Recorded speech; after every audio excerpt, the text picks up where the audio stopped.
উঠে বসো, গল্প শোনাচ্ছি। গ্রীষ্মের এক সুন্দর দিন। গল্প শোনো, বসো। হ্যাঁ। গ্রীষ্মের এক সুন্দর দিন, বালকেরা নদীর পাড়ে খেলা করছিল। তাদের মধ্যে একজন ছিল সাগর। বন্ধুরা তাকে বিল্লা বলে ডাকত, কারণ পশু পাখিদের প্রতি সে বড্ড নিষ্ঠুর ছিল।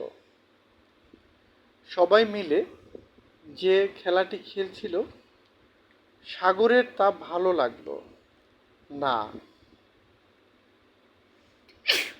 বারবার একই খেলা খেলতে খেলতে সে বিরক্ত হয়ে যাওয়ায় নতুন কোনো খেলা খেলতে চাইল। এর চেয়ে মজার কোনো খেলা। সবাই যার যার মতো কিছু খেলার নাম বলল,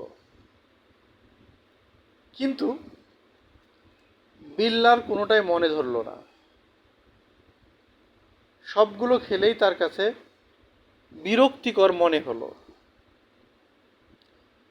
বিল্লা কিছু একটা ভাবল। এরপর বন্ধুদের ডেকে বলল,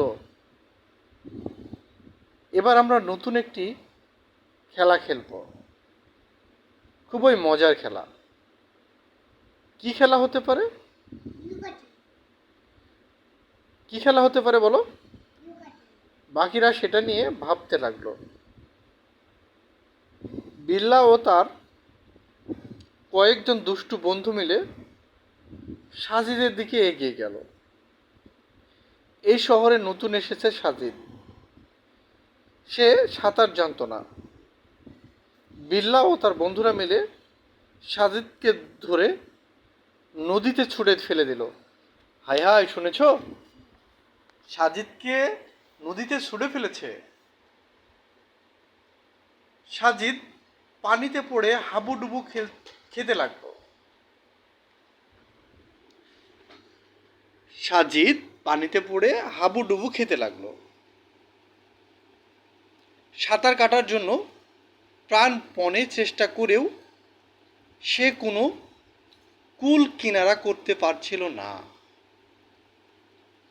সে যতই ভেসে থাকার চেষ্টা করে যাচ্ছিল, ততই পানিতে ডুবে যাচ্ছিল। সাহায্যের জন্য বাঁচাও বাঁচাও বলে চিৎকার করলে কেউ তাকে সাহায্য করতে এলো না।